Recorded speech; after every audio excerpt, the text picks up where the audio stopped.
They call him a villain, a ruthless guildmaster who banishes anyone he doesn't like. But Act Age isn't throwing people out, he's putting them exactly where their talents shine brightest, just like he once did. Every expulsion becomes a success story, every victim comes back to thank him, and his new guild rises all the way to S rank. He gathers the misfits, polishes them into legends, and sends them out to conquer the world. What happens when the villain becomes the world's greatest mentor? Let's find out. This story begins with Ilex, the guildmaster of the Adventurers Guild Home Heroes, telling the protagonist, Act Age, that from today on, he no longer needs to come here. He's useless, no use to this guild. The protagonist was utterly astonished. What was he saying? He'd made a significant contribution to this guild. He couldn't just suddenly expel him. Ilex tensed up, stood up from his desk and exclaimed, "Don't he understand? They can't afford to keep useless people. So let him pack his things and get out of here." MC was grabbed by the arms by security, trying to drag him out of the office. Act resisted, asking the guildmaster to wait and discuss everything in more detail. But it was all in vain. He was thrown out the guild door. He cried out in despair. What should I do now? The guards responded indifferently, but what did they care? He was on his own now. Years later, in the kingdom of Gaetaniga, in the city of Foretsu, in the Adventurers Guild Precious Talents, there was a knock on the door of the protagonist's office. Keiji, summoned by Act, had come to see him. He thought, the words of those who had exiled him erased from his memory. That day, he had been unfairly expelled from the guild, but he had resolved never to be so cruel. When Keiji entered the office, MC told the guy he didn't have to come. He was useless, of no use to this guild. The blacksmith stared at the protagonist in bewilderment and exclaimed, so suddenly? He'd been contributing to this guild for years. Act declared, he won't repeat it, let him go. The boy, in disbelief, tried to retort further, but the protagonist's demeanor made it clear he didn't want to listen. He figured there was a limit. Money and talent. It was pointless to keep someone around who was no longer needed. Keiji said sadly, what should he do now? He had no parents or connections. If he was expelled, he'd end up on the street. The protagonist explained that the Blacksmith Guild, Hammer of the War God, had prepared a position for the deputy director of the Royal Capital headquarters. Keiji, surprised, asked him what he was talking about. Frederica, MC's personal maid, admonished the boy, let him hear what the master has to say. He found a better job for him than this. The protagonist was indignant. Don't let her speak for him. He turned to the blacksmith and continued, his friend was looking for someone who could help him. He'd improved his blacksmithing skills and reached a certain level. Now let him demonstrate his talent in a new field. MC ordered Frederica to give the guy all the documents, and the girl told him, as he says. When she handed Keiji the necessary papers, the guy didn't understand what was happening. Act pointed out that he was getting married soon, right? It would be more efficient and effective to earn a fixed income as a deputy than here. He would pay his moving expenses and such. If he agreed to this, then let him go. When Keiji regained his ability to think somewhat, he read the documents and joyfully thanked his master. He hadn't imagined things would turn out quite like this when he came here. The protagonist told him not to misunderstand. This wasn't for him. A blacksmith was of no use in the Adventurers Guild. Allowing his talent to rot would be detrimental to society as a whole. Frederica thought he was completely incapable of honesty. Keiji apologized to the protagonist and said he still hadn't repaid him. Despite his uselessness, he took him in and never humiliated him. He discovered and developed his talent for blacksmithing, which he had never even suspected. The protagonist told him not to dwell on what he'd left behind. Instead, he should think about how to quickly get used to his new job. Besides, he was no longer a member of this guild. He shouldn't worry about it and just leave. Keiji looked at him in surprise and thanked him for his help. The blacksmith added that he'd never forget his kindness. He'd work hard to repay him 100-fold. MC remarked, well, let him try. Keiji assured him of this, and they said goodbye. After the blacksmith left, Frederica asked her master if everything had gone well. This guy was very useful, wasn't he? Maybe he shouldn't have been let go? Act said, it's all right. Someday, he'll succeed. His gaze says it. He'll become the head of a major organization, that's for sure. He simply decided it would be more profitable to recoup his investment this way. The maid answered him. She understood everything. MC continued. Young fish are released into the sea and given the opportunity to accumulate fat so they can be picked up later in better condition. And Keiji himself benefits from this, so he won't be offended by the exclusion. Frederica clapped her hands and said, as expected of the master, he's great at playing the evil guildmaster. She's impressed. However, why was he thanking him? The protagonist said that now Keiji needs to repay the debt. He himself doesn't understand why he was so grateful, even if it was just for show. The maid said, I understand he really is a villain. The protagonist sarcastically asked, is that really a compliment? She replied that it was. The girl added that he was a wonderful guildmaster. She was sure of it. Act looked at her silently. Frederica said, okay, then it's duty outside. Dinner starts at 7 o'clock. The girl left, and MC thought. The words of those who expelled him were etched in his memory. That day, he was unfairly kicked out of the guild, but he made the decision to never be so cruel again, and to never see such people around him again. So now, he is his own master. On the continent, to the west of this world, Various human and non-human races live in their own countries. One of them is the human kingdom of Gaetaniega. An important government meeting was currently taking place there. The topic was defeating the demon lord, who is becoming more dangerous with each passing day. The king of Gaetaniega, Joseph, spoke up. After some deliberation, they reached a consensus. The brave man tasked with destroying the demon lord was Lawrence. He asked those present if there were any objections. A subordinate of the king, an aide, asked if he could clarify something. Lawrence had the strength, the magical power, and the inner strength necessary for victory. He would certainly live up to their expectations, but there was a problem. He was too strong. Everyone looked at him in surprise. The king remarked, "Is that true?" The aide confirmed that it was true. The boy was indeed unusually strong, but so strong that he had no companions to support him. Companions were essential to defeating the demon lord. He was skilled enough to single-handedly deal with an entire horde of dragons. Princess Alistella exclaimed,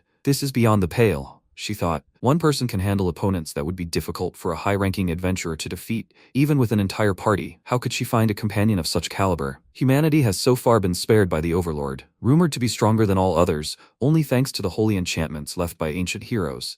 But even these are weakening with each passing year. The Overlord must be defeated before the enchantments fade completely. The situation, of course, was dire. At that moment, Prince Edward asked for the floor. The king asked him if he had anything to say. The prince said, "How about relying on the protagonist?" Joseph asked, surprised.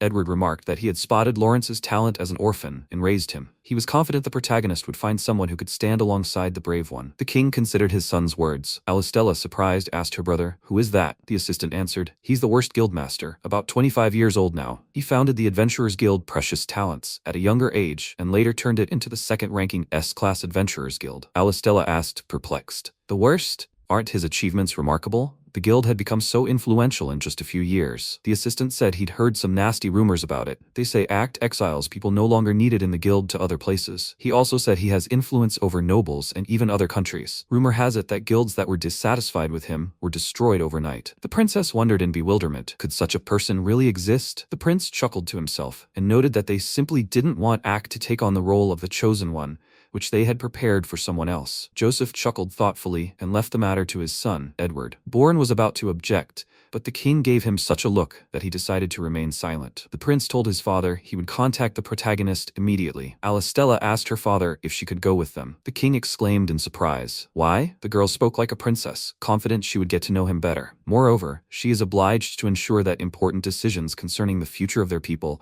are made fairly and honestly. The ruler told her she can do whatever she wants. Edward noticed that she is as always serious. Alistella replied that she trusts her brother, but only him. The prince said that he knows this, so they are going together. The girl confirmed this, and the king concluded their meeting. The brother and sister exclaimed that they will do their best for the good of their country. Sometime later, Frederica came to the protagonist, wished him good morning, and informed him that his breakfast was ready. He thanked her and sat down at the table. Seeing a small dessert, he asked her what kind of cake it was. The maid answered that it seemed to be baked by the head cook's daughter, her way of thanking him. MC said, "So Lily?" Frederica apologized and added that she told them not to waste too much sugar, but they didn't listen to her. The protagonist told her not to be silly. Of course he would eat it. The maid asked him in surprise, would he still eat it? How strange. Act said, otherwise, time and effort would be wasted. The girl looked at him carefully and noticed that the master had a very kind heart. The protagonist was surprised. Was she talking about him? She exclaimed, of course. He is so charming. MC said he could say the same about her. Frederica sheepishly asked him what he was talking about. Act told her. She is a beautiful and intelligent girl with a pleasant smile. The maid became even more embarrassed and said, unfortunately, the only person she smiles at is him. MC said, well, at least so be it. After breakfast, they went to the guild. Frederica asked the protagonist what his plans were today. He answered her that in the morning, he had a document check. Then a meeting with the mayor. Overall, he had a busy schedule for the day. The maid asked him if he wanted to rest a bit. Act said he saw no point in putting off work when he could do it right away. It was pointless. When they entered the guild, everyone present greeted him. Frederica informed everyone that the master was working a tight schedule today. They should schedule their meetings, and if they had no urgent matters, they should let her know. The protagonist noted that everyone was in a good mood today. At that moment, Yoko began to push through the crowd, shouting that she urgently needed to meet with the guildmaster and to let her in. She threw herself at the protagonist's feet. He exclaimed in surprise. They hadn't seen each other in a long time. How was she doing? The girl, with tears in her eyes, tried to say something to him, but she couldn't. Frederica thought, Yoko? Perhaps the court mage had sent her? How did a commoner close to the court end up here? She told Yoko they didn't have much time to meet with the master. The protagonist told the maid to cancel the meeting and that he would apologize in person later. Frederica, surprised, asked him if he was sure about that. He replied that Yoko was his subordinate even if that had been in the past. He took the girl by the shoulders and told her they would talk to her in his room. The visitors were indignant. How could this be? Why her? In the office, he sat Yoko down in a chair and gave her some tea. Afterwards, he asked her if she had calmed down. The girl replied that everything was fine, and that he should forgive her. Frederica said that Yoko had been expelled last month and joined the court magicians, right? MC replied that yes, she was originally a healer, but she had a great aptitude for magic. The maid was surprised. Working at the palace wasn't right for her. The girl replied that no, she was quite happy with the job. For her, it was a calling. It was just that something unpleasant had happened. She was assigned to the magical research department of the court magicians corps, but she came under increased scrutiny from Chief Hagen. He took advantage of his position to threaten to fire her if she resisted him. He repeatedly touched her. She talked to her colleagues, but they told her to stop. She tolerated it because he, the protagonist, had recommended this place. She didn't want to cause him problems, but she couldn't take it anymore. Let her return to him. The protagonist thought gloomily. Now everything was clear to him. He remembered how one day Yoko had wished him good morning, adding that she had brought him the materials he had requested. The protagonist thanked her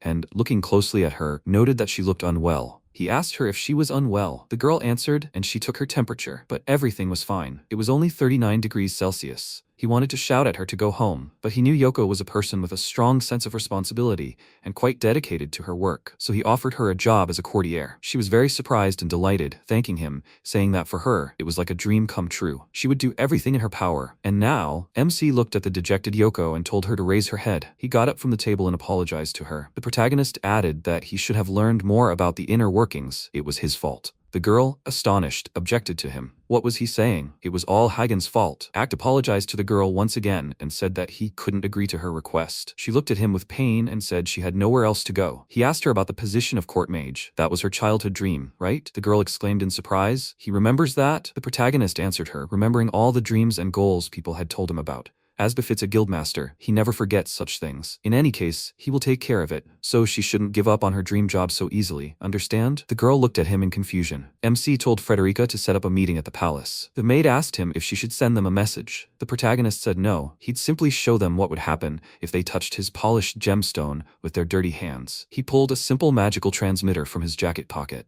The invisible interlocutor asked him what was wrong. MC apologized for disturbing him and asked if he could spare him a little time today. The interlocutor readily responded positively. Sometime later, the protagonist, accompanied by Yoko, arrived at the Rasik Palace to the court magician's department. He approached the head of magical research, Hagen, and said it was a pleasure to meet him. Afterwards, Act told him his name and apologized for wasting his time. Hagen chuckled pompously and said, yes, commoners often waste his precious time. The protagonist replied, it won't take long. He'd heard that Hagen was doing something shady with one of his former subordinates. The head brazenly replied, I don't recall anything like that. Yoko was angrily indignant. How could he lie so brazenly? The man indifferently remarked, she can make up any story. Without any tangible evidence, it's nothing more than rumors, right? He, the young guildmaster, understood that, didn't he? The protagonist replied, yes. Hagen continued, well, since he understood everything, he should leave this room and Yoko should stay. He needs to talk to her alone. Frederica told the indignant girl not to worry. The master would take care of everything. At that moment, MC exclaimed, proof, indeed. How about this? He activated his all-seeing gaze and projected a picture of Yoko coming to Hagen and telling him he wanted to talk to her. The girls stared at the picture in surprise. Is that her? The picture showed the head of the department answering her. That's right, about the delay in providing research materials the other day. The girl was about to justify herself to him, but he interrupted her and said, he knows, but the management suddenly changed the schedule. It wasn't her fault. There was such a thing as the appearance of work. He needed to reprimand her severely, even if it was just a formality. And since they were alone here, she shouldn't resist. Yoko pushed him away and exclaimed, enough. Hagen, looking at the picture, asked the protagonist if this was his power, a magic eye. The protagonist replied that it was true. His right eye could see into the hidden past. The leader mused. A magic eye, of course. If this were presented as evidence, his position would be undermined. Act stood up and told Frederica they needed to go. Hagen shouted rudely at him, stop. He wouldn't send anything to anyone. He activated his wind magic ability, cut, and exclaimed that if he died, the problem would be solved. Frederica gave the protagonist a magic weapon and with one swing, cut off the enemy's magic. Hagen was surprised. How was that possible? MC turned to the maid, and the girl, activating her skill, Upar, pounced on the leader with an angry cry. Did he just try to kill the master? She'd tear him to pieces for that. Act told her not to waste her time and energy on him. Hagen said in bewilderment, this is impossible. No spells, minimal movement. He couldn't catch a breath of wind with his gaze. MC answered him, his eyes seeing everything. The right one sees the hidden past, and the left one sees the future, even hidden potential. The department head, twisted by the maid, said in surprise. Past and future. It can't be. These are the eyes of the King of Time, seeing the past and future. It's ridiculous. No one with such a rare gift has appeared in the last few centuries. How could this be a commoner's child? Act turned to him and said he wasn't a monster and was willing to make a deal. If he apologized to Yoko properly and promised never to do it again, he would pretend there was no evidence. Hagen asked him incredulously, "Is that true?" MC said, "Why not?" The department head nodded and exclaimed, "Of course, let him apologize." Hagen crawled to Yoko's feet, bowed to her, and asked for her forgiveness. He added that it was unbecoming behavior on his part, and he was deeply sorry. The protagonist asked him if he admitted his guilt. The man hastily assured him that he did. He admitted everything. Yes, he did it, but he swears he won't do it again. He gives him his word of honor. Yoko was speechless with astonishment. Act asked her if that was enough. The girl sheepishly answered yes. The protagonist continued, telling her not to worry. It wasn't over yet. He turned to Edward and asked him, "Isn't that right?" Everyone was amazed by the prince's appearance. Frederica bowed politely. Yoko's eyes widened in surprise, and Hagen exclaimed in fear, "What? His Highness Prince Edward? But what is he doing here?" Edward, ignoring the commotion, approached the protagonist, bowed his head politely, and said, "It's been a long time since they've seen each other." Hagen couldn't believe his eyes. His Royal Highness bowing to a commoner? MC exchanged pleasantries with the prince and asked him if he'd heard everything that had happened. Edward replied, "Yes, of course." He glared at Hagen and said with disdain, "Shame on him, as a nobleman serving at the palace." The leader tried to justify himself, saying it was all wrong, he'd misunderstood, but the prince irritably interrupted him, saying, "But what? They have evidence. Moreover, he himself confessed to the crime and must be prepared for punishment." Hagen, almost in tears, said, "Please, let him not say that. He was just touching some commoner." Edward, blazing with anger, said in a choked voice that boded ill, "Nobles and commoners are equal. They are all citizens of the same country. They cannot be distinguished or separated." The leader made a last attempt to reason with the prince, fearfully, "Please, let him reconsider." A few days later, Yoko came to the protagonist, explaining that they hadn't seen each other in a while. Let him forgive her for taking up his time. The protagonist assured her that everything was fine and asked if everything had gone well. The girl replied, yes, it had. The leader had been fired and stripped of his title. There were quite a few additional charges, including outright assault. "The new leader is a very nice person. She's enjoying her job now," MC remarked. "Well, he's happy for her." Yoko thanked him wholeheartedly for his help. She added, by the way, that she knew he was a good leader, but it turns out he can fight too. That's amazing. She's very curious now. The eyes of the King of Time. She'd heard of them. As a member of the court's Department of Magical Research, she'd love to study them. Frederica exclaimed irritably, "Watch your words." The girl spoke with fear. She was joking. The maid spoke, and she wasn't even smiling. The protagonist calmly answered Yoko, "It's not that useful. There are various limitations.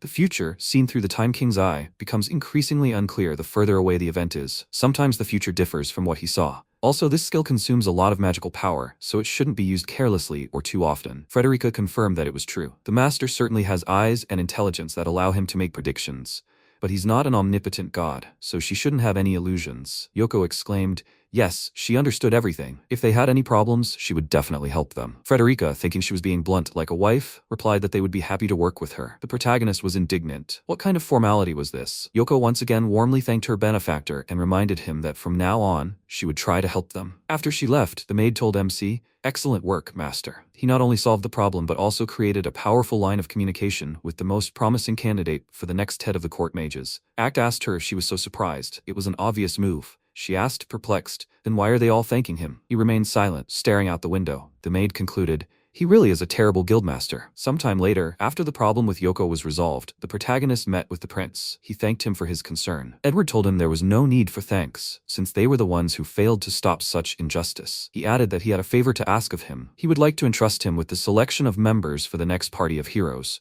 The protagonist asked him if he wanted him to find companions for Lawrence. So, they had chosen him as the hero. Edward said, "That's right. There's no point in hiding from his gaze." MC said it wasn't him. The use of power is limited in everyday life. Fools often abuse the eye, thinking it all-powerful. Therefore, it should be used carefully. It must be difficult to find companions worthy of such a man. The prince agreed with him. That was true. That's why he hoped to be able to rely on his connections and eye. Act inquired, but would the higher-ups remain silent? Edward said that was true. In fact, the ministers only had a superficial understanding of him. MC chuckled and thought, they don't want someone at the helm who isn't under their control. He is an independent man, not subservient to any minister. Their own pockets will not be enriched if Lawrence succeeds under his leadership. Out loud, he said, "This is complete nonsense. He has ambitions that he should realize, not waste time on the antics of old men in power." Edward replied that he understood his displeasure, but he's the only one who can carry out such a task honestly, without being a member of any faction. Please, let him help their country. After a brief silence, the protagonist told him to forgive him, but he must refuse. The prince, surprised, asked him why. Act replied,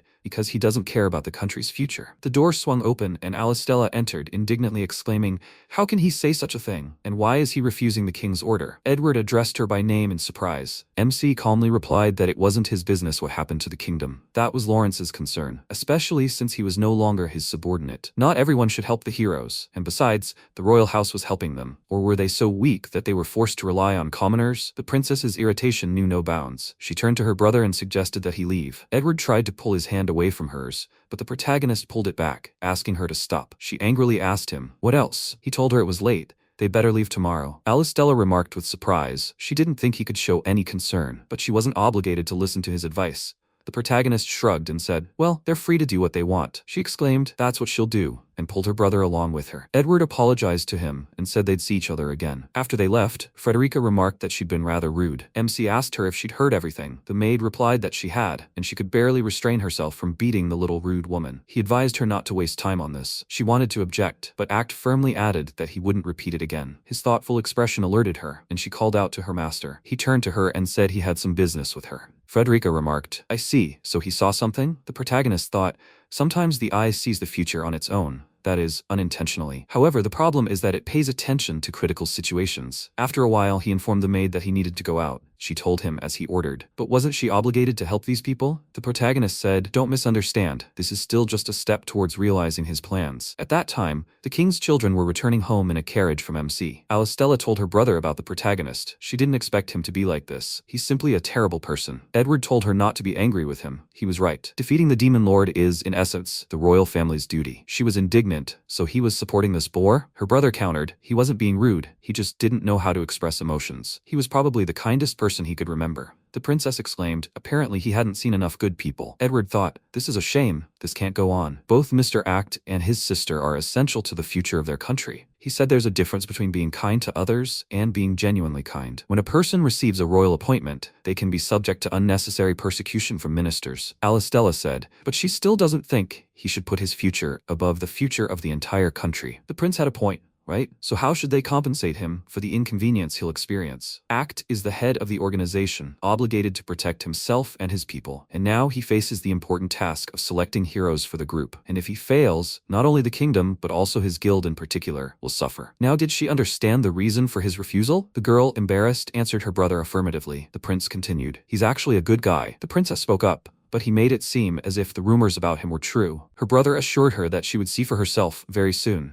He was delightful. He wanted to add something else, but suddenly the carriage stopped abruptly, sending Alistella flying off the bench and Edward hitting his head. Stepping out of the carriage, he cursed and wondered what had happened. His sister asked him, what's wrong? At that moment, the prince felt the cold blade of a weapon near his neck. Finn exclaimed, Prince and princess? The girl thought in surprise. Robbers. And he knew their identities? This was clearly no coincidence. Edward shouted at her to run, to forget about him, to save herself. At that moment, Finn struck him, sending the prince slumping to the ground. He tried to get up, but the bandit stepped on his hand and said he'd better not move. Edward exclaimed, who sent him? The guy grinned and said, he wants to know. Well, he'll tell him so. A certain bigwig who's not very happy with him. The prince wondered in surprise, could it really be because of the group gathering? He shouted at the bandit, leave his sister alone. She has nothing to do with it. Finn answered angrily, he doesn't care. The main thing is getting the money. The princess, looking at Nick, shouted at Finn to let her brother go. The bandit peered into the carriage and said, what a fighting princess they have here. It would be a pleasure to kill her. Edward rushed at the bandit, shouting at him not to dare touch her. He managed to strike him and shouted to his sister that they needed to run quickly. Jumping out of the carriage, they saw several people surrounding them. The bandit said, here they are. They asked Finn what had happened. The bandit, rubbing his bruise, called the prince a little brat. Edward drew his sword and was about to strike his attacker, but the bandit's comrades were the first to strike him in the face, and the prince fell. Alistella knelt before her brother and tried to revive him. Finn told her it was a fast-acting poison, and he would soon die. She said in horror, this can't be. Finn continued, in fact, they had planned to do Act as well, but the two of them had left in the middle of the night, right into their hands. Alistella, fearing for her brother's life, thought it's her fault.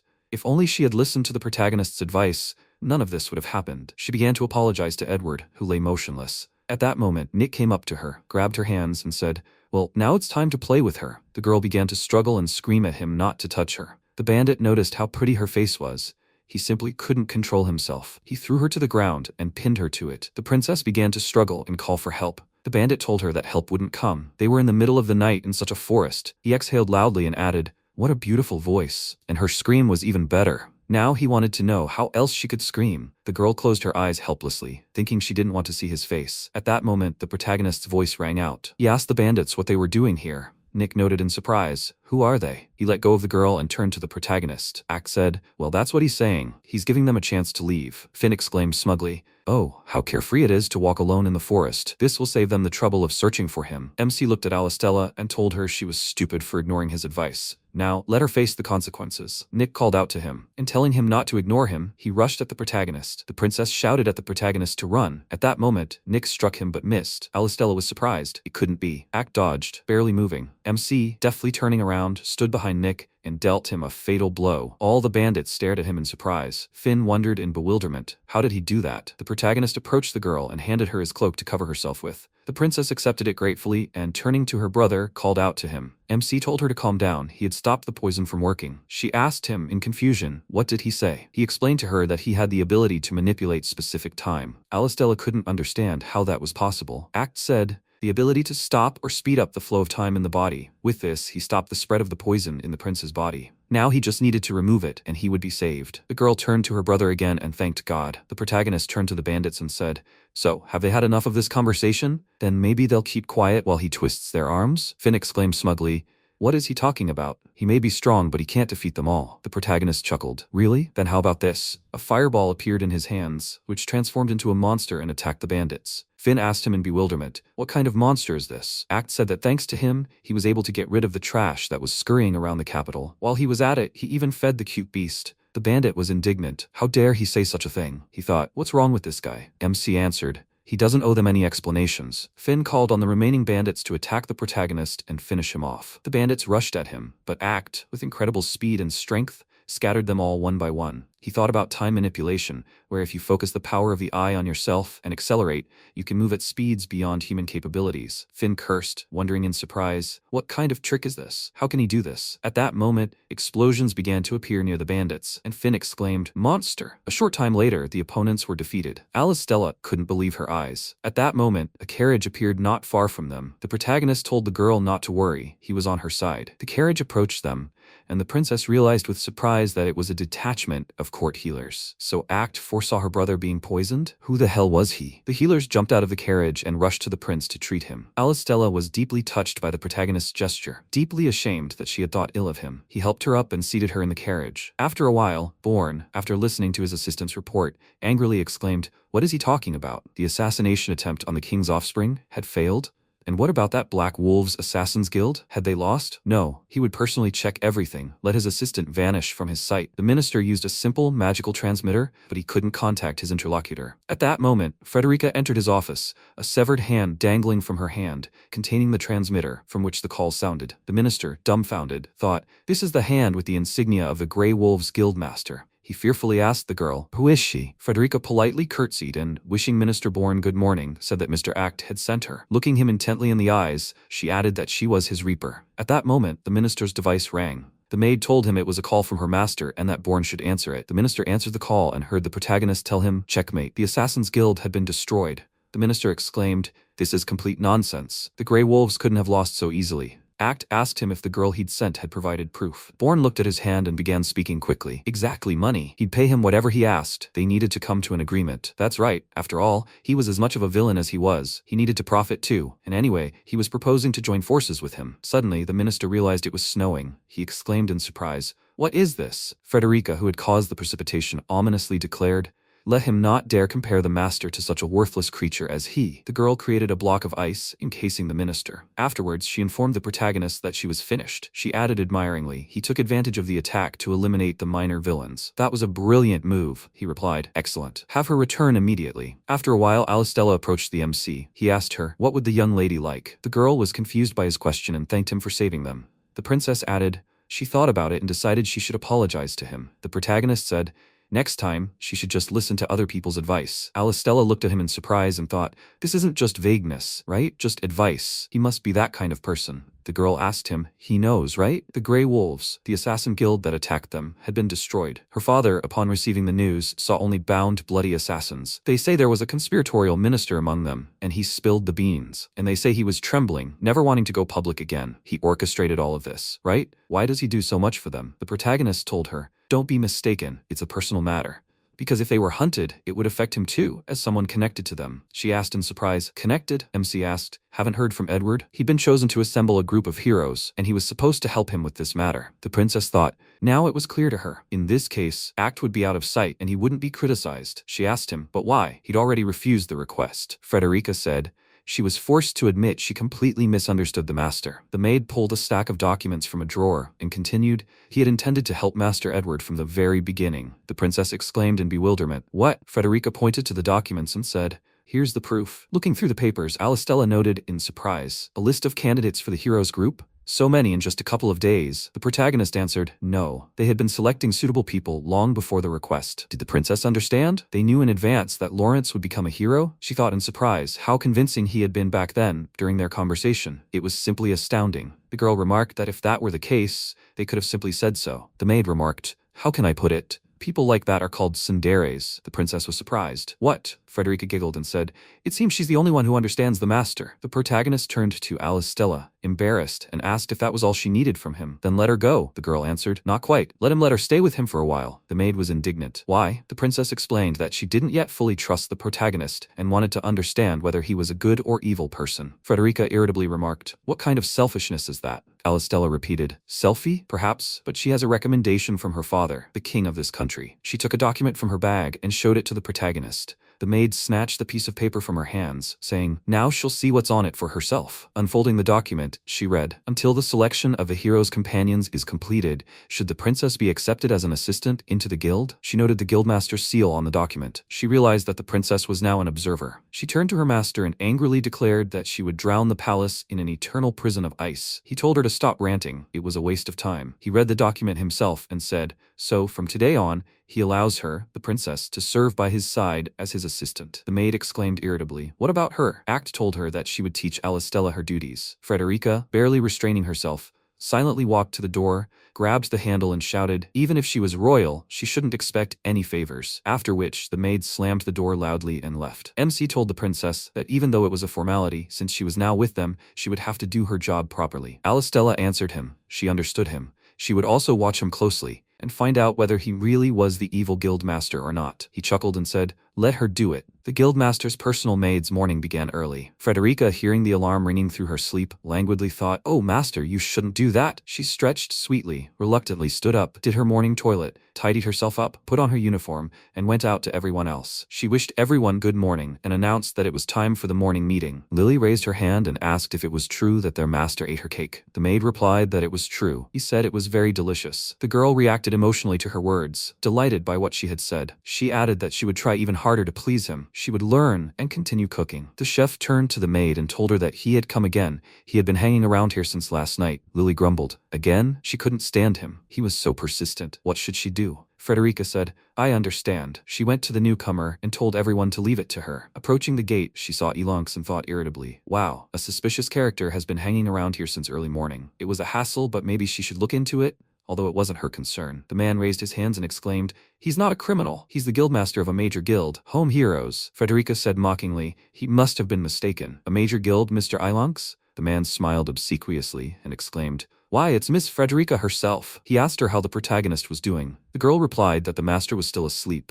If he had business with him, he should arrange a meeting in advance. Arriving so early in the morning was bad manners. The man apologized and added that the protagonist was very busy, so arranging a meeting with him would be difficult. She asked him, so what's his question? Elonx answered, it's about the main character himself. He wanted him to return to his guild. Several years had passed since his exile. By the time he realized that his guild, which had been in decline, was only kept afloat by his power, it was too late. He wanted him to come to his guild and help restore it. They were on the brink of collapse. The man fell to his knees and bowed deeply.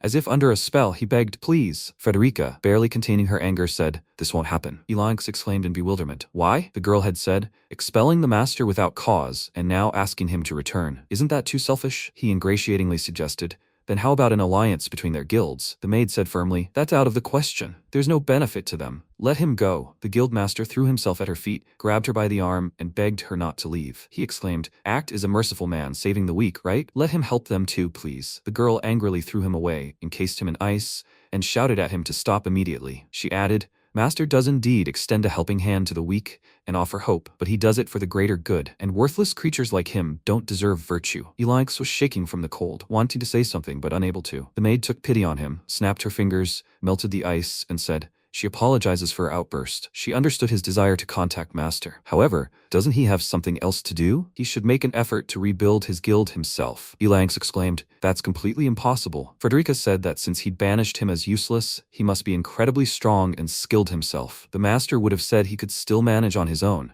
It was too early to rely on others. The guildmaster wanted to object, but the maid warned him. If he tried to approach the protagonist through trickery, she couldn't guarantee his survival. Did he understand? She left, and he remained kneeling before the entrance. The girl remembered when she was a magical beast. The protagonist had told her that if she had nowhere else to go, she should join him. Keeping such power underground was a waste. It would be useful for the guild he was creating. Frederica thought she would protect his guild so it could follow his ideals. Sometime later, in the Heian Desert, far to the east of the protagonist's guild, 3 adventurers encountered monsters. Brez shouted to her companions to form up and protect the caravan. The adventurer exclaimed in surprise, "Are those monsters?" The girl answered, "Yes, and very strong ones." The boy said, "I see. Things are pretty bad." The adventurer noted that only an army could help here. One of the monsters stood right in front of them, and the adventurer exclaimed, "It's a stone dragon." He told Brez to run away. The girl, looking at the approaching monster, said, "It's already impossible." At that moment, Lawrence appeared. He said, "No, it's too early to give up," and rushed to attack the monsters. He dispatched them in seconds. Afterward, he asked the adventurers if they were all alive. They confirmed they were fine, thanks to him. Lawrence said no thanks were needed. He only did what a hero was supposed to do. Brez remarked in surprise, "A hero? That power, the golden glow on the sword's blade, could it really be Lawrence, the hero of the dawn, standing before them?" The boy laughed sheepishly and said, "Don't be so surprised." She asked him if he was alone in the desert, and where were his companions. The hero replied that they had just left. The girl asked him in confusion, "Why?" Lawrence said, "They said they couldn't follow him. He himself doesn't understand anything." Brez looked at the fallen stone dragon and thought, "Yes, it seems it won't be easy to assemble a group with someone who felled it with one blow." She told him not to lose heart. The boy laughed and told her, "Thank you, but there's nothing to worry about. He'll find good guys soon." Brez noticed such confidence. Lawrence confirmed it. Of course, the most trusted man in the kingdom was choosing his comrades for the upcoming battle. Sometime later, early in the morning, the dining room at Act's mansion was noisy. He quietly went down there and heard an argument between the girls. Frederica said to Alistella, "Wow, they've come up with a good excuse to stay here." The princess asked her in bewilderment, what was she talking about? The maid said, "She'll tell her right away. The master and she are closely connected. She doesn't belong here." Alistella remarked in surprise, "So are they in love?" Frederica quickly answered, "Yes, they are." The protagonist, entering the dining room, said, "No." The princess indignantly told the maid, "She's a liar. It's not true." The maid turned to MC and asked him to tell the princess that she's his only fiancée. And when did he even manage to get down here anyway? Alistella wished him good morning, and the protagonist wished her the same. Frederica exclaimed guiltily, "She's asking for forgiveness." She'd completely forgotten the master's wake-up time. He told her to ignore it. After all, she was his only servant. The maid exclaimed, "The only one?" Act said, "Well, they have a special relationship." Frederica's expression sank and she confirmed, "That's right, as expected of him. He understands her." The protagonist thought, wow, just one freeloader has joined, and yet how noisy it's become. The head chef of his mansion, Hayes, brought him breakfast and served it to him. The girl told him that today's breakfast was chicken and vegetables with Aurora sauce. MC thanked the girl. The cook whispered to him that it was great that Frederica had made a friend. The protagonist repeated in surprise, "Friend?" Frederica giggled and said, "Girls don't understand how adults behave." Alistella was indignant. How dare she say such a thing about a princess? The maid said that her respect was reserved only for the master, and some girl would get by. The princess snorted. What impudence. Could this even be called a friendship? Frederica said, "That happens with friends sometimes." The protagonist thought, right, this is the first time she's gotten this angry. It seemed they had an unexpectedly good relationship. Hayes looked at him with a smile and remarked that he should learn to understand girls' hearts. He grumbled back that he didn't need that. After breakfast, he said they had to go to work. Alistella turned to him and thanked him for the hairpin. The ornament was on her head. Frederica exclaimed indignantly, "What does that mean? A gift for another woman?" The protagonist answered her, "It's a magical item for identity recognition. If the royal family found out they had it, there would be unnecessary fuss." Frederica said sheepishly, "That same hairpin? You should forgive her for her abruptness." "The princess," she said, "understand its significance." Frederica paused at these words and exhaled loudly. MC, grabbing the doorknob, noticed what she was doing. They had to go. The maid exclaimed, "Can she get something too?" He answered her, "She doesn't need identity recognition." She muttered, "That's not the point." When they entered, The guild members wished their master good morning. They asked who the girl was with them. Act introduced her to his staff and added that from today on, she was their employee. Everyone exclaimed with delight, so this was his student? How sweet she was. They were so pleased to meet her. Then the female members of the team vied with each other to ask the protagonist, "It's a day off. Isn't he going to dinner?" A brief argument ensued, some shouting that it shouldn't be done, while others objected. Whoever gets there first is the winner. The protagonist sighed and called the maid and the princess to follow him. Alistella, surprised, asked him if the guild had days off. He told her, 2 days a week. If you don't rest, productivity drops. She asked him again, does he get to rest when the guild is closed? The MC replied, they don't have that. They have full 5-day workdays and 2 days off. For the first 6 months after joining, they provide living expenses and a place in the dorm. Frederica noted that they have special support for newcomers. Even if there are spare rooms in the mansion, it's better to be prepared for emergencies. Night quests are generally prohibited, but exceptions can be made by agreement. The MC grumbled. Nothing was said about overtime. Frederica exclaimed, no, this is a good chance. He softens when he talks about his subordinates. They should take advantage of this girl and expand. Alistella thought perplexedly. Take advantage? But it's true. Until now, no guild has cared so much about its members. Why is he hiding it? She said. Camouflage for the observer. If you think about it, what does this camouflage mean? Why do such a pointless thing? It's a waste of time. The protagonist said, the conversation is over. Everyone needs to get to work. Frederica said regretfully, he's at it again. Why so sullen? With that attitude, everyone will avoid him. After all, he really is kind. The princess looked at her in surprise. The maid asked, is something wrong? Alistella said, no problem. Everything's fine. She has to go too. Frederica said, exactly. She needs to get some work done. The girl inquired, what kind? They entered the protagonist's office when suddenly there was a knock. A subordinate entered and greeted the protagonist. Act said there were a lot of quests in the guild today, so they should take care. Then Maya entered and also wished him a good morning. The protagonist told her to remember to prepare and not overdo it when hunting monsters. Zoe said, she's getting to work. He told her there were a lot of requests, so she should take her planned vacation. Today was a day off. At that moment, a subordinate entered the office. He greeted MC and added that he dropped by to say good morning since he was passing by. The princess asked in surprise, is a morning greeting the guildmaster's responsibility? Frederica answered, of course not. Everyone does it voluntarily. Her master is popular. The protagonist pointed out, he's not her property. She smiled and said, of course, after all, here she's a love slave. He corrected her. She's just a servant. The maid countered, no, she's his property. Let him just accept it. Alistella looked at them both in bewilderment. She asked Act if he really monitored the schedules of all the guild members. The protagonist said, of course, he said. He's the one who assigns tasks. The master distributes the work, taking into account the abilities of each slen in the guild. The princess exclaimed, unbelievable. That's usually impossible. Frederica proudly noted, that's what he is, their leader. He's the best. The protagonist sheepishly asked her to shut up. Alistella said, I see. She added, by the way, for an S-rank guild, ranked second, they seem to have a small number of people. He told her that they were having a lot of people leaving. That surprised her. Leaving under such good working conditions? MC chuckled thoughtfully and said, okay, time to tell her what kind of person he is. At that moment, Chemist knocked on the door and asked permission to enter. When she was granted permission, the girl entered and told the protagonist what she was talking about. Alistella was surprised. She was still a child. Working at that age must be difficult for her. The protagonist told the girl that it was sudden, but she was fired. She should leave this guild. Alistella and the girl were stunned by his words. The princess, overcome with emotion, hugged the girl and exclaimed indignantly, how can you suddenly kick out a child like that? Act answered her, because she's a child. She's weak. The work of an adventurer, which requires physical strength, is not for her. The princess protested, but he'd accepted her into the guild, knowing that. The protagonist said, yes, but now she's a useless employee. Alistella remarked in bewilderment, how could that be? Chemist told her it was fine. She'd already guessed she was useless, and she was grateful to MC for caring for her until now. The princess, in despair, exclaimed, oh my god, she exclaimed, but there's work for her here too. The protagonist firmly replied, no, there's nothing for her here. The girl was surprised. What do you mean here? He turned to Frederica. The maid handed Chemist the papers and said, this is for her. Information about her next job. The girl looked at the papers and couldn't believe her eyes.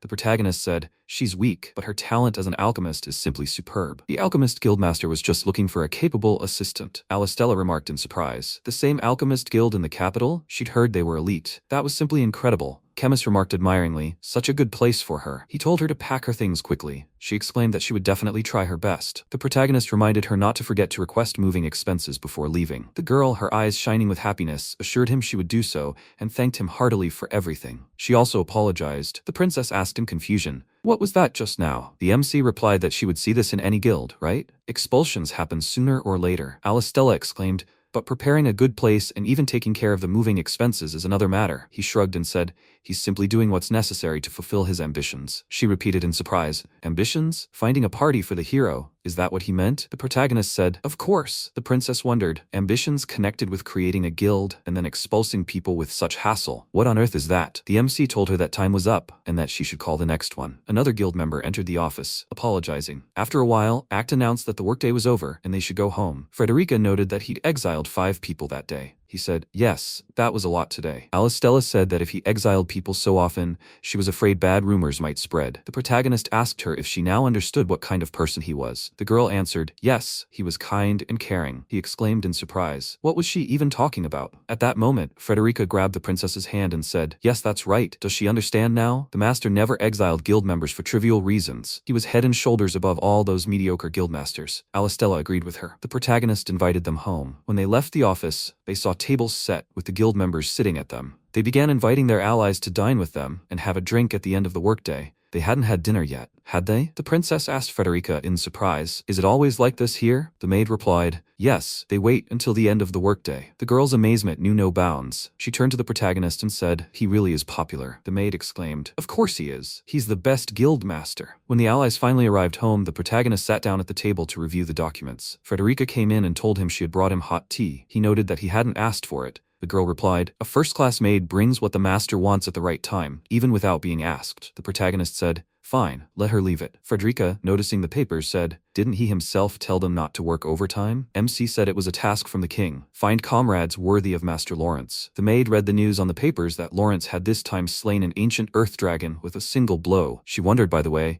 if there were any candidates now, although she had asked a stupid question. If it was him, everything would definitely work out. Act said, of course, he wouldn't abandon the job he'd taken on. Frederica said, she knows it. Are there anyone who can compare to this outstanding hero? He said, there are a couple, but one of them has character issues. The girl realized he was talking about a spearman named Olgar. She wondered, but everything will be fine, right? The protagonist asked her why she thought so. The maid replied that he saw much more than they, mere humans, did. When those eyes shine golden, victory is surely within his grasp. The protagonist was embarrassed. She shouldn't speak as if she knew everything. She said, okay, but she's always watching his progress. But overdoing it isn't good. Please let him take care of himself, MC said, just about to go to bed without her telling him. He asked her to massage his shoulders a little. Frederica was delighted and happily agreed. She added, let him lie down on the bed. She'll massage his lower back. The protagonist declined her offer. Sometime later, in the Tamaz Plain, far from the guild, a group of adventurers were hunting monsters. A lookout shouted to his comrades. He'd found a pack of orcs. One of the adventurers asked him how many there were. The lookout lost count, then exclaimed, there's 100 of them. A pack of 100 orcs. The adventurers were astonished. 100. The quest called for 50 orcs. Something's wrong here. We need to escape from here. At that moment, Olgar suddenly appeared and exclaimed, they look pathetic. He boldly attacked the monsters single-handedly and finished the job very quickly. The group was amazed. He'd so easily slain an entire horde of orcs. Who was he? The boy approached them and said they should be grateful he was there and watch his victories. Before them was Lord Olgar, a most skilled spearman. At that moment, Lawrence arrived at the protagonist's guild. He greeted the protagonist and remarked that they hadn't seen each other in a while. Act asked if he was okay. The boy assured him that he was fine. He noticed Alistella, greeted her, and told her his name. The princess wondered in surprise, a true hero of the dawn? She replied that she was MC's assistant, and introduced herself as well. The girl remarked that she knew him. He fights giants and the strongest heroes, Lawrence said sheepishly. He still has a lot to learn. Compared to the protagonist, he's a mere newbie. The protagonist offered him a seat, and added that Frederica wasn't available today. Alistella would be taking over. The protagonist,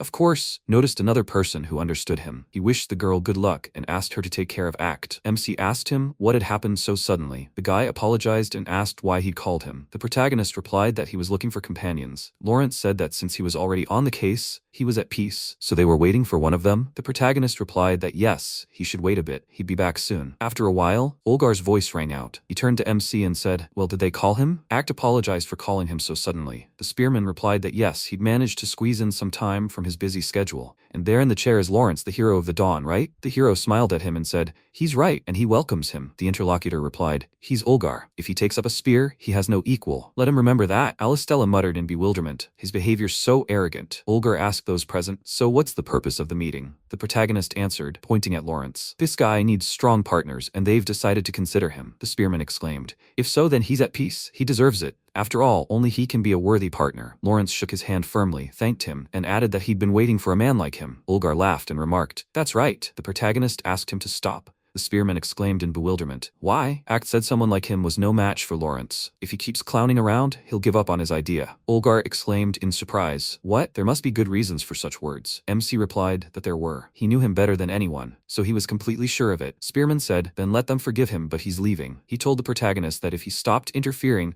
perhaps he would realize his potential. He will become Lawrence's comrade, pave the way for glory, and silence this interfering guild. The protagonist said, let him do what he wants. The princess asked him in bewilderment. Is he sure of that? Olgar laughed and exclaimed, this will increase his fame even more. In that case, let him the master watch. He'll be proud to be a member of his guild. MC remarked, ah, certainly. The spearman called the surprised Lawrence along and asked to act if there was anything else. The protagonist said he was leaving the guild himself. If things got tough later and he said he wanted to come back, it would be too late. The spearman snorted and said he would return and become the hero's comrade, defeat the demon king, and be proud of it. Until then, he shouldn't wait for him. He'll be fine. MC remarked, oh good. Olgar called Lawrence along again. The hero stood up, looked at the protagonist, and with his tacit consent, left with the spearman. The princess remarked, this Olgar is kind of unpleasant. The protagonist asked her what made her think that. The girl said he cared so much for him, and he responded with such a thing. Act advised her not to waste her energy on anger. She added, by the way, he was going to make him Lawrence's comrade, so why did he do that? If he had simply brought them together, wouldn't it have been the same? The protagonist said perhaps. In any case,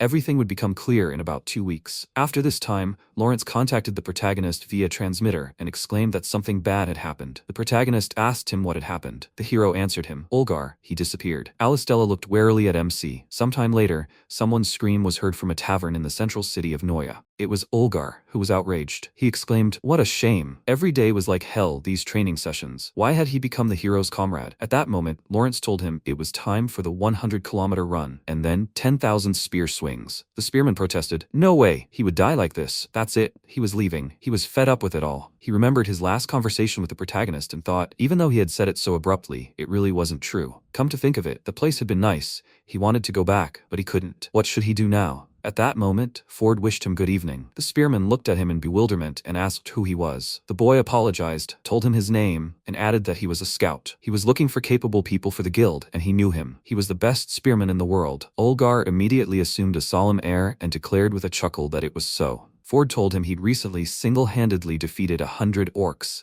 He truly deserved the title of strongest. The spearman laughed and remarked that he could see Ford was a connoisseur of skill, so they needed a capable man? The scout replied that it was so. He thought Olgar should become a combat instructor in their guild. The spearman asked him in surprise, instructor? The scout asked, is something wrong? People like him, skilled in martial arts, were very useful. It was a far nobler pursuit than fighting enemies. Olgar drawled in surprise. Is that so? So it's all not so important? Ford noted that it was indeed so. He added that defeating the Demon King was a hero's task. But would he become someone by defeating this foe, along with the hero? The spearman admitted, exactly, he said. Like a frog in a well, Lawrence is too strong. Scout touched the spearman's shoulder and said, so he's more suited to the role of instructor.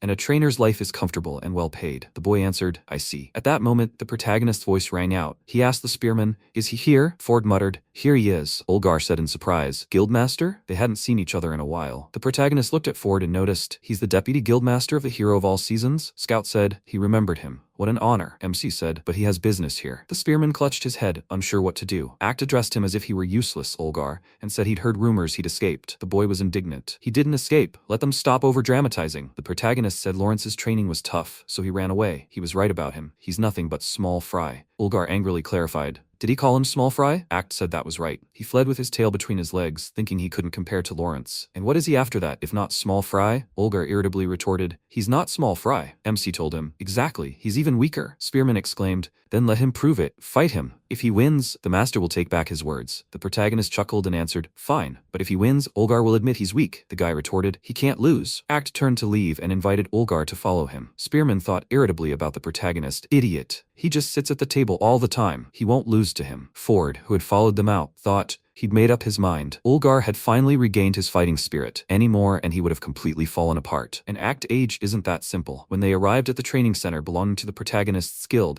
a joyful Lawrence and Alistella rushed into the arena. The girl called out to the protagonist, who turned to Ulgar and added, "The prodigal has returned. He's so happy." Ulgar, perplexed, said the name of his ally and then declared, "He hasn't returned. He only came to beat this guy named Act." MC said they would fight him now. The princess exclaimed in bewilderment, "What are they talking about? They should stop this right now." Lawrence put his hand on her shoulder and said, "It's okay. Act is strong." She thought she knew it herself. The girl told him, "But Ulgar isn't weak either." The hero remarked, "Well, he's quite nimble with his hands. Adventurers of S rank and above, trained by Mr. Act, possess immense strength." Alistella exclaimed, "Wow!" She again attempted to stop the opponents, calling on the hero for help. The protagonist declared, "They are ready to begin the fight." Ulgar, assuming a fighting stance, thought, "They say he's strong. He'll show him his worth." The spearman launched a lightning-fast lunge at his opponent, but the protagonist merely turned away from the blow. Ulgar missed. He wondered in surprise. "Did he dodge?" Alistella exclaimed in amazement. "Unbelievable. He dodged such a swift strike." Lawrence remarked, as expected of their master. Act asked the spearman, "What is this? Is this his limit?" The boy flared up and began attacking the protagonist with renewed vigor, but he effortlessly parried all his attacks. The spearman, exhausted, fell to his knees. MC said, well, with him, the heroic squad will definitely be defeated. Does he now understand that he hasn't moved a single step?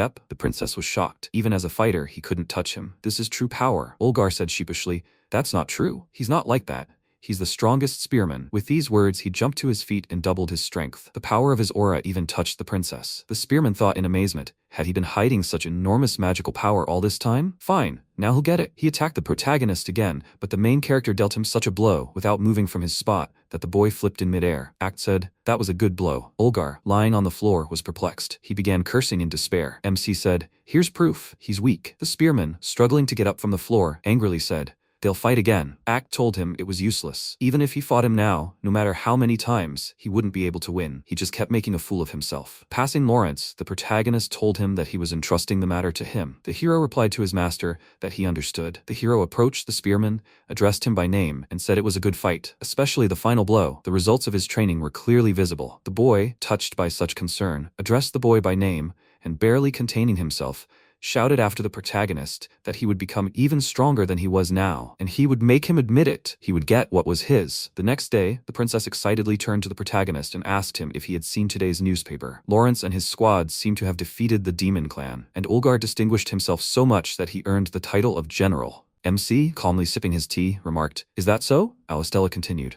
"Was this training match arranged to lift the spearman's spirits?" He replied that she was overthinking things. The princess told him, after all, he was very kind. Act retorted, "Don't let her talk nonsense." The girl sheepishly said, "No, she liked that quality of him." Frederica exclaimed, "And she did too?" The princess, embarrassed by her question, blushed, mumbled something, and finally apologized. The maid irritably wondered if this girl was trying to play hard to get. The protagonist turned to his faithful assistant and told her not to show her ears and tail so much. The maid fell silent and said, "Okay." She heard him. He noticed it too, didn't he? She added, "By the way, had he seen Lawrence's report?" Ulgar had completely changed from his former self and was training diligently. Frederica extended her arms, hugged the protagonist from behind, and continued, explaining that he had forced him to leave the guild to cut off his escape route. And those words, all of them were the master's kindness, aimed at his growth. Act had told her not to look for hidden meanings like the others. The maid noted that even if no one understood, she knew his awkward kindness. Hugging him tighter, she said, even if few understood, even if everyone hated him, she alone would serve him until death. He tried to break free from her embrace, but the girl seemed oblivious. He resigned himself and said, "Well, let her do as she pleases." Frederica noted, but he didn't tell her to leave. At that moment, Ford observed the scene as the maid embraced the protagonist. Scout thought, the protagonist, because of him, the number of Lawrence's comrades has increased. Okay, if it's just one person, he won't report it.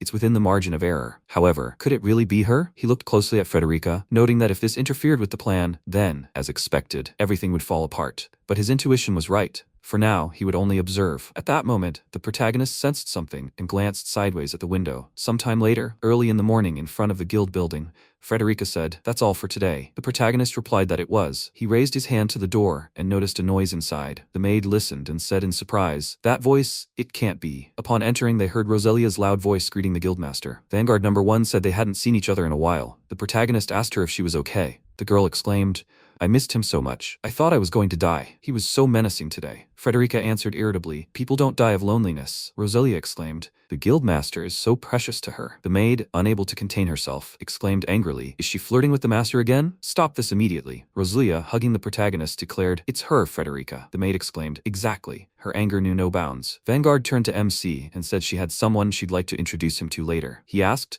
"A useful person?" The girl assured him that was true. he continued. He had business with her too, and she should follow him. The protagonist turned to an irritated Frederica and asked her to make them some tea. The girl barely contained her anger, but replied that she would do everything. He wondered, puzzled, why she was angry. Rosalia replied, "Their master is still the same." When they entered the office, the girl asked him, so what business did he have with her? If it was an invitation to spend the night, could he please give her some time? She had just returned from an adventure and wasn't ready for that yet. The protagonist answered her sharply. No, Vanguard drawled. What a pity. After all, she would have gladly given herself entirely to him.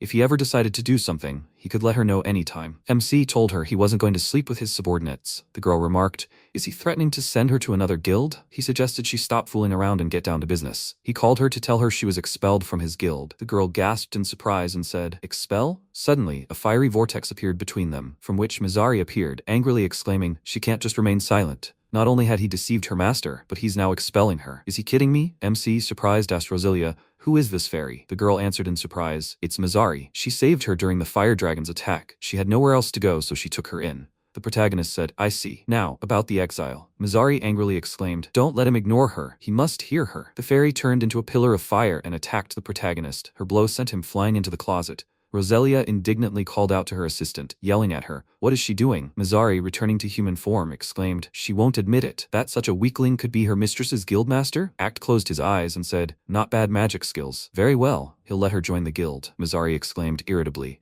He's just annoying me with his arrogance. Is he trying to get something back? Rosalia angrily called out to her assistant, sternly saying, this is too much. Let her go outside and cool her ardor. The fairy turned to him and hissed, she hates him. Because of him, she got scolded. She transformed into a pillar of fire again and vanished from the office. Rosalia bowed politely to the protagonist and apologized. He told her he didn't care. However, she had found a pretty good shot. Vanguard agreed with him, adding that she was excellent as a support. That's why she brought her to the guild. But her personality, that's something else. He smiled. At that moment, Frederica walked in and asked him in surprise why he did that. MC, without answering her, replied Rosalia, it's okay, they don't choose based on character here. He'll make arrangements regarding the guild ID. Rosalia thanked him. The maid asked him what he was talking about. He told her they were going to discuss Rosalia's expulsion. Frederica exclaimed happily, it's about time. At that moment, Mizari's angry voice was heard outside the window. What were they talking about? Sometime later, near the entrance to the Sakura labyrinth, Mizari angrily remarked about the protagonist.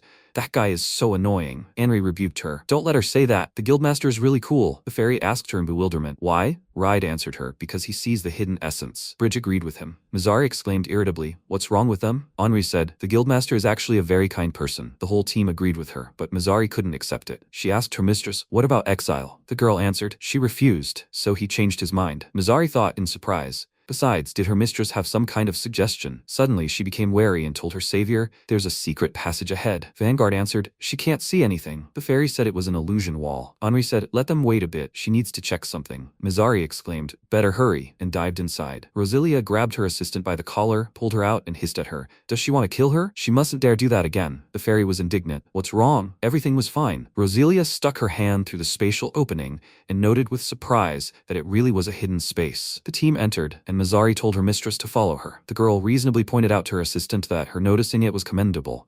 But didn't she think it was a trap? If you transport yourself to an unknown place, anything can happen. The fairy declared, everything is fine. There are no traps on this side. The exploration is complete. There are no teleportation traps here. Rosalia declared, in that case, there's no need to rush. Mizari suddenly exclaimed, just let them see. Treasures. She did it. It's all her credit. Henry turned to Rosalia warningly. Vanguard told her assistant to return. The fairy exclaimed in confusion, everything's fine. They need to divide the treasure quickly. She reached out for the treasure, and at that moment, a magical aura emanated from it. Mizari asked in surprise, what is this? Rosalia told her it was a magical teleportation barrier. The fairy exclaimed in bewilderment, how can this be? There shouldn't be any traps. This simply couldn't be happening. The magical aura spread to everyone. When the trap deactivated, Rosalia asked her team, is everyone here? Mizari asked her, confused, where are they? The girl looked around and said, it looks like some large room. Suddenly the torches on the walls began to burn very brightly. Mizari exclaimed in fear, what is this? What do you mean? Rosalia shouted to the team, get ready for battle. They're coming. The fairy asked her in confusion, who's coming? The girl told her, this is the labyrinth master's room. And there he was, the master of these places. A gigantic, terrifying monster appeared before the team. The fairy asked her in amazement, the labyrinth master? Rosalia ordered her to calm down. She told her allies to remember teamwork. Everyone, move forward. Meanwhile, Ford, watching them through a magic ball, said, thanks to that foolish Mizari, the plan is going smoothly. Rosalia was something of a hero too, another obstacle. It was time for her to disappear. After some time, Mizari suddenly appeared in the guild, crying out in despair, Please let them save her mistress. If this continues, she will die. The protagonist heard her scream and asked her what happened. She answered him, and they teleported underground. It fell into a trap and ended up in the Labyrinth Master's room. The adventurers began discussing this issue. It usually takes 30 people to defeat the master of the labyrinth. Is there really no way out? The protagonist, descending the stairs, said, no way. One cannot leave such a master's room until they are defeated. Then why was she, Mizari, here? The girl answered him, it was omnipresence magic. She could create bodies from the wind that possess consciousness and can be anywhere at once. He asked her, so was the real body still in the labyrinth? Mizari remarked in surprise. As expected of the guildmaster, he knows everything. The MC answered, yes, but then there's no way out, she said, almost in tears. Because of her, the mistress is in danger. She knows she's asking selfishly, but please, let them save the mistress. After a brief silence, the adventurers agreed. When someone from the guild is in trouble, they must help everyone. That's what it means to be precious talents. But Act countered, no. Even the guild's strongest, Rosalia, couldn't handle this enemy. Did they really think they could win? Mizari exclaimed, does that mean he wants to leave her mistress in trouble? Act called out to Frederica, and the maid immediately appeared before him, informing him that the preparations were complete.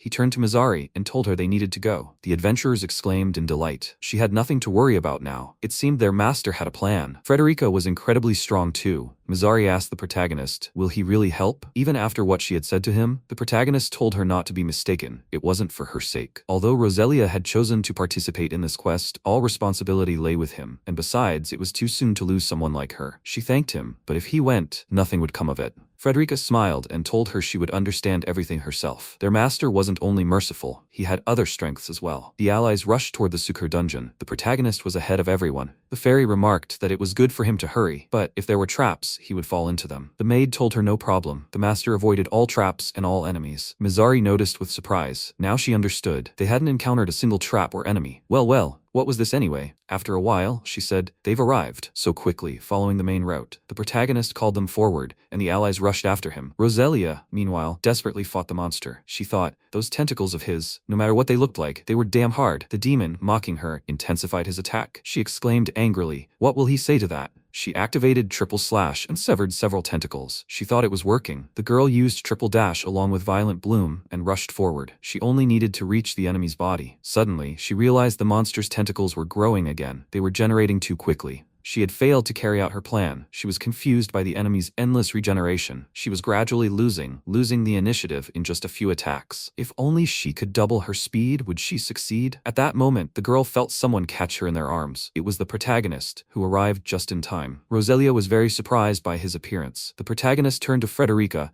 The maid told him to check on the wounded and treat them, while she would take care of the monster. The girl took the form of a magical beast and furiously attacked the master of the labyrinth. She told him, inhuman monster, she is now his enemy. The demon stared at her in bewilderment. Rosalia, surprised, asked MC, did he come to help for her sake? Act said, don't be mistaken. He only came here because he was summoned. Mizari happily threw herself into her mistress's arms. He asked the girl, what about the rest of the team? The fairy pointed in one direction and told him they were there. Her real body was holding the barrier. Tell him to follow her. The protagonist, seeing the wounded, began healing. Ride, looking at his injured leg in surprise, said, the pain is gone. Henri was amazed. Incredible. Guildmaster, that's unreal. Mizari asked him if it stopped not only the bleeding, but also the pain. What did he do? He told her it was the use of time manipulation. By slowing the body's internal time, it stops the progression of injuries. The protagonist looked at Mizari's double and thought, the wind creating a protective barrier. He stroked the fairy's head with his finger and said, she did an excellent job of helping and protecting. Excellent work. Let her leave the rest to him. Mizari's eyes welled with emotion. Rosalia's team told him they wanted to fight too. He refused, adding that they were only delaying death. If they risked death, it would create additional problems. He, Rosalia, and Frederica would defeat the enemy. The protagonist turned to the fairy and told her to protect them. Rosalia informed him that the biggest problem was these tentacles. There were too many of them. He noticed, of course, super regeneration. It would take a lot of people to counter it.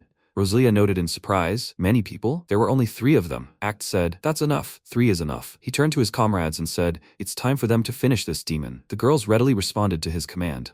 Frederica, without leaving her transformed form, activated her voice magic, and blocks of ice erupted from the ground, trapping the demon. Rosalia exclaimed, super. All the tentacles are frozen. She destroyed the monster's limbs one by one, but at that moment, Mizari screamed, and more tentacles appeared. Rosalia began destroying the labyrinth master's limbs again. Fairy activated her magic, the force of which also affected the protagonist. Vanguard shouted at her, what is she doing? Let her do nothing. The girl herself rushed forward along with the protagonist and vigorously attacked the enemy. Rosalia exclaimed, now they've won. The protagonist leaped upward, grabbed the monster's hair, and hung on, looking into its eyes. He's taken too many liberties. The demon stared at him in surprise. MC said, he's injured his subordinates, and that's a grave crime. He will pay with death. He activated his skill and cast a complete time stop. A powerful stream of lethal energy surged toward the monster, finishing off the enemy. Mizari exclaimed in surprise, unbelievable. They've defeated the master of the labyrinth. What was that light? She turned her mistress's attention to Act, who was beginning to fall helplessly from the heights. Frederica carefully caught him on her back. The protagonist exclaimed, excellent work. His wounded eyes swelled shut. The maid thought,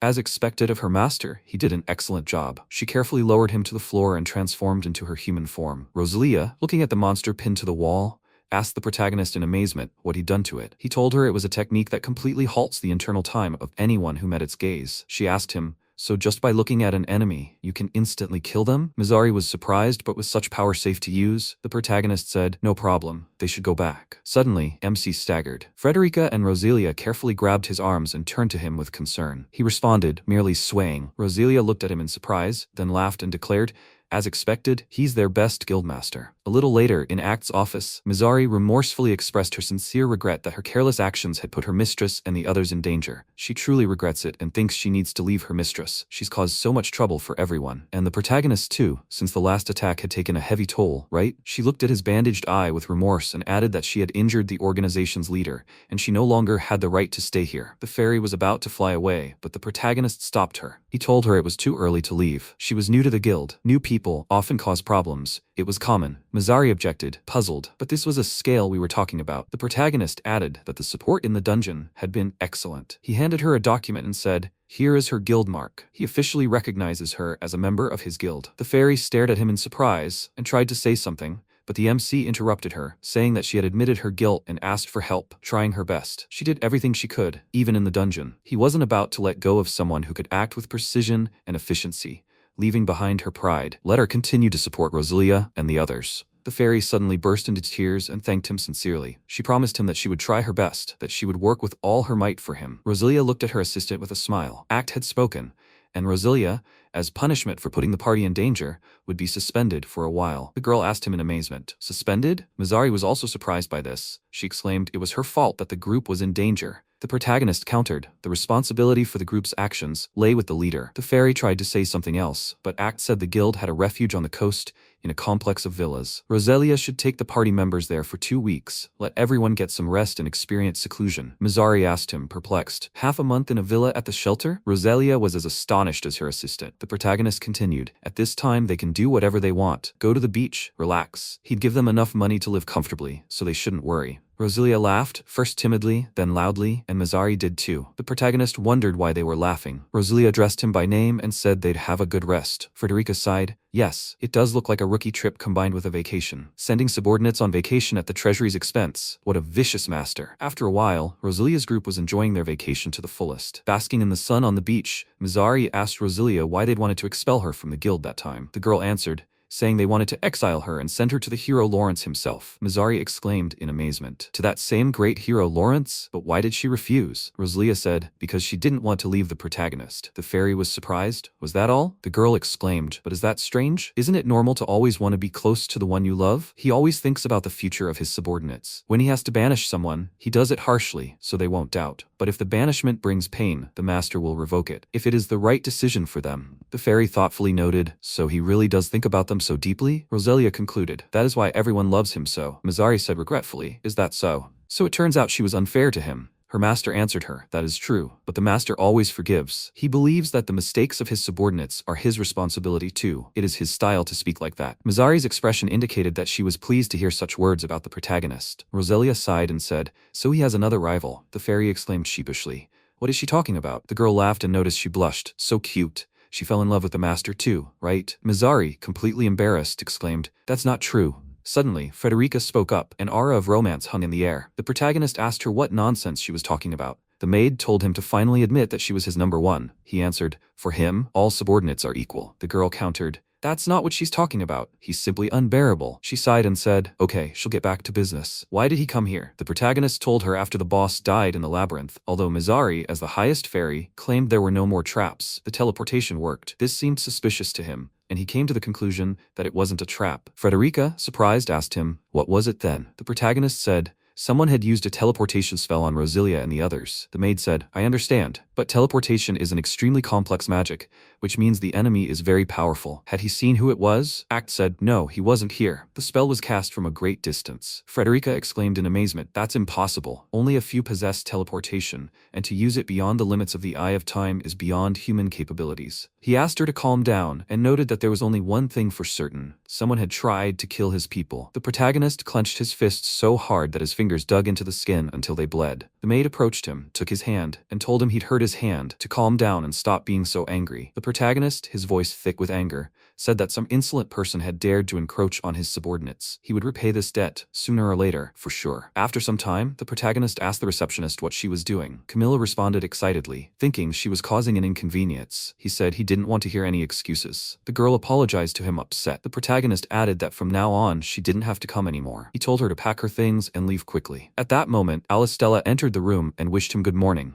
Seeing that he had fired the girl, she asked what had happened to that woman. Had she done something? The MC replied that her son had developed a high fever. She had received word that morning from the grandmother with whom she had left the child. Sometime later, Camilla returned and sheepishly thanked him. He told her to go home already. She might not come back for a few days. She should only return when the child is fully recovered. Is everything clear? She told him she understood and thanked him. Alistella remarked that he was very kind. The protagonist replied that she shouldn't be mistaken. He simply didn't want her to bring any infection to work. After lunch, in his office, he told another worker that he didn't have to come back from now on. The man, confused, said that he still wanted to work in this guild. The protagonist told him to shut up. This was the guildmaster's order. He should leave quickly. The subordinate said he understood and thanked him for everything he had done for him. After that, the man left, and Alistella entered the room. Confused, she asked what was wrong with that man. The MC explained that he had asked for a few days off. The girl wondered if that was why he had kicked him out of the guild. Act noticed that this worker's mother had fainted at home, so he arranged for him to work at a merchant guild near his home. The workload there was lighter and the hours shorter than those of an adventurer. This would allow him to better care for his mother, so it was a perfectly rational decision. But he still said he wanted to stay at the guild. His mother was getting on in years. No one knew when her health would fail. Why didn't he understand that it would be better to find a job closer to home? Suddenly, a scream was heard from the window. The recently fired worker, standing outside, thanked the guildmaster again, adding that he would be grateful to him for the rest of his life. When his mother recovered, he would definitely return. The protagonist muttered, what on earth was he even saying? The princess smiled and remarked that he truly cared about the well-being of his subordinates. How magnanimous he was. When evening came, Rita, the guildmaster of the Magotechnicians Guild, Motley Star, stumbled into Ack's office and pitifully exclaimed that she couldn't take it anymore. The work was so hard, she wanted to quit. He calmly replied that she couldn't. He wouldn't allow it. The girl continued that she couldn't take it anymore. It was too hard for her. MC pointed out that she shouldn't. It was too early to give up. She could handle it. Alistella called out to him and asked if she wanted to leave the guild. He replied that she didn't. This woman had left their guild after beating everyone else in the competition.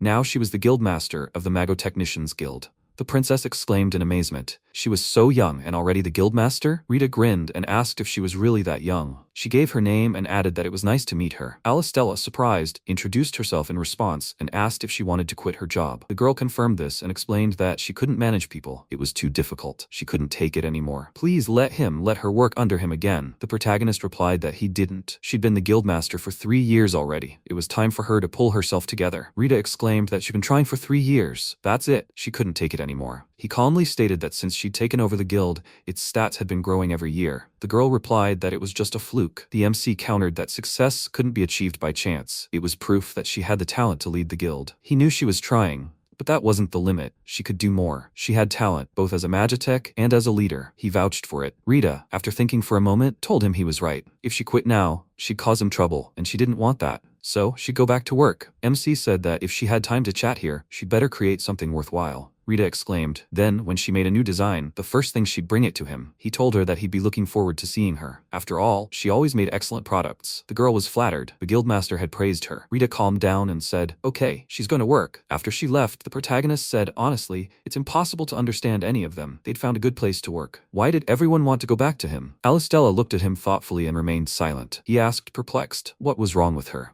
The princess sheepishly told him that everything was fine. She just thought he was a very unusual person. MC agreed and said that she really was one of those people whose emotions change every second. As darkness fell and night fell, Alistella drank wine in the guild hall and exclaimed admiringly that it was incredibly delicious. She'd never tasted such excellent wine. Roselia replied with a smile that this alcohol and these dishes were all prepared by people whose talents the guildmaster had once discerned and nurtured. She marveled. That meant there were only outstanding people here. Suddenly, Henri called out to her and, smiling, said she'd misunderstood. Ride said that in fact, the outstanding person here was the guildmaster. Henri told her that when she was kicked out as useless, it was he who had reached out to him, recognized her hidden talent, and helped her develop it. Without him, she would have long since perished somewhere on the streets. The princess noted with surprise that they all truly admired Mr. Act. Suddenly, at another table, one of the adventurers asked, "Is she saying they love the guildmaster?" The girl asked, perplexed. "Isn't that so?" She thought that couldn't be true. But hadn't they just been praising him so much?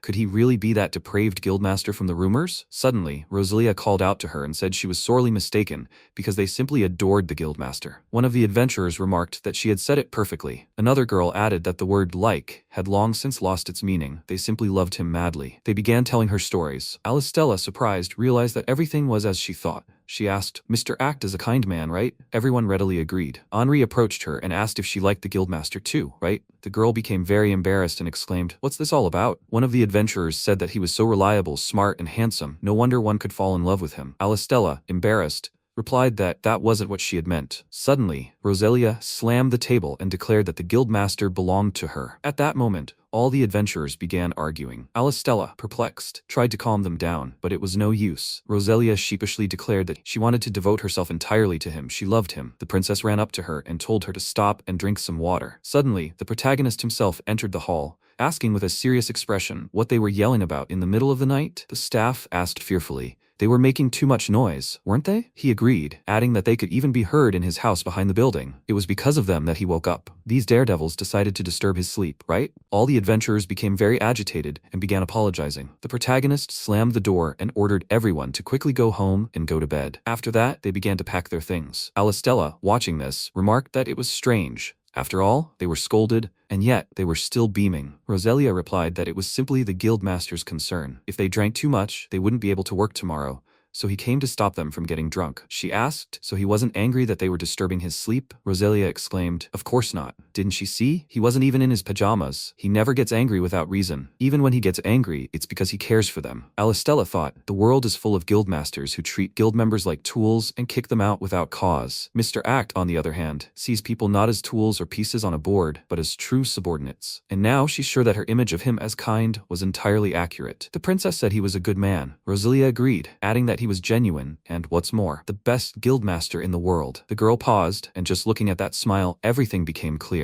Rumors really shouldn't be trusted. After a while, they decided to play chess in the protagonist's office. MC called out to her and asked why she was frozen. Let her make her move already. Alistella excitedly began to pronounce her moves out loud, trying to win. At that moment, Frederica entered the room, handed him the evening newspaper, and asked if they were playing chess. The protagonist thanked her and added that he decided to unwind a bit, but his opponent had proven too weak. Alistella exclaimed with displeasure. She'd once been the best player in the royal court, by the way. He replied, "Let her make the move then." The maid asked him about a new member for the heroes party. MC replied that he'd already chosen a close combat fighter he could trust with his back. Now he needed a mage. The princess agreed, adding that finding a mage like Lawrence would be extremely difficult. Act said, "Let her get ready. They're leaving." The girl exclaimed in bewilderment, "Let him wait. They weren't finished yet." The protagonist silently made one move and called checkmate. Frederica dispassionately declared victory for the master. That was delightful. The protagonist began to leave, saying that Frederica would remain in charge. The girl bowed her head and wished them a safe journey. After a while, they set off. Alistella asked where they were going. The MC told her to look at the newspaper headline. She read about an explosion in the dungeon and the miraculous rescue of everyone involved. He said they were heading to a town near the scene. Their future ally should be there. Confused, the girl asked, "Mr. Lawrence's ally, how did he know that?" The protagonist advised her to read on. Alistella read that the cause of the explosion is unknown. She smiled and suggested that the explosion was probably caused by a spell, meaning there was a mage in the dungeon so powerful that he destroyed an entire floor. The MC replied that she had 0 points. Even if the explosion was intentional, why destroy the dungeon along with itself? If this was a deliberate attack, then why no casualties? She agreed with him. That was true. There were too few casualties for an attack. The protagonist added that the explosion was most likely caused by a fire dragon. It was mating season for them now, and they are extremely aggressive. And if someone survived a direct hit from his flame, that meant there was a mage among them, powerful enough to protect everyone else. After a few days' journey by carriage,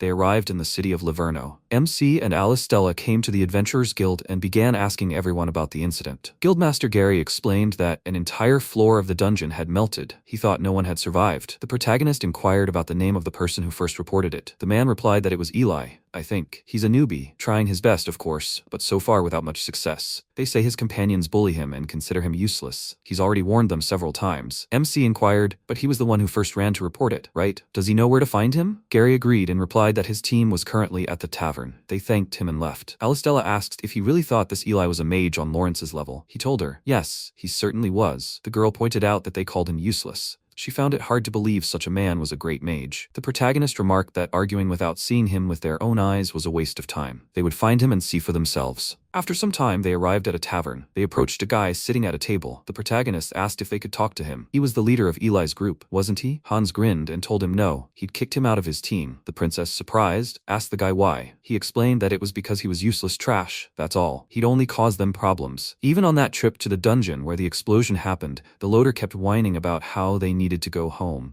So they were in trouble because of him. The girl exclaimed indignantly, how could he say that? The protagonist thanked him for the information and gave him a bag of money. Hans smiled and said he was a generous guy. Act agreed, adding that thanks to him, he saved time. The guy, confused, asked what he was talking about. MC turned around and replied that fools couldn't understand. He told Alistella it was time for them to go. When the allies reached the street, the princess asked him why he'd stopped her. Act replied, because it was a waste of time. The girl kept up with him. If it weren't for that Eli, everything would have ended in tragedy, right? And he was kicked out for it, and now they're ridiculing him. It's so unfair. Her entire speech was saturated with genuine indignation. The protagonist remarked, what will her anger gain? It will only exhaust her needlessly. She wanted to add something else, but he interrupted her, looked at the sky, and said it would rain soon. They would continue their search tomorrow, but for now they needed to return to the hotel. The next day, the allies continued their search. It started raining again, and they ran to the hotel. Alistella exclaimed, suddenly there was such a downpour. The protagonist told her to keep up with him. The allies ran, but the protagonist noticed a guy walking calmly in the pouring rain,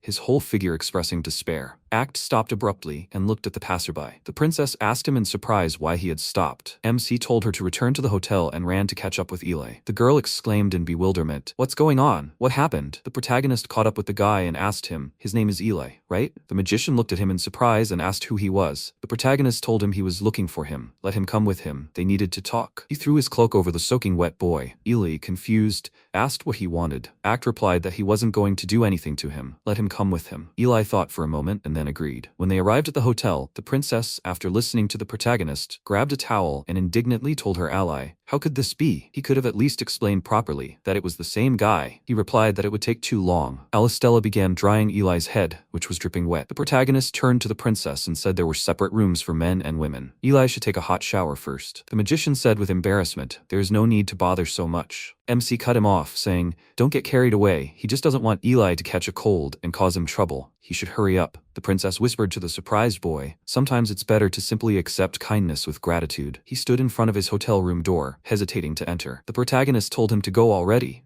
The princess nudged him into the room. MC, entering the room, thought it was time for him to go to the bathroom too. When Alistella also went into the bathroom, she bumped into the protagonist. He asked her what she was doing. The girl exclaimed, what a disaster. That child, he turned out to be a boy. She remarked regretfully, such indecency. MC, looking at her, wondered if she even realized that she had just thrown a towel on the floor. Wrapped in nothing but a towel? He told her to put her clothes on. Only now did the princess realize the situation she was in. Her embarrassment and shame knew no bounds.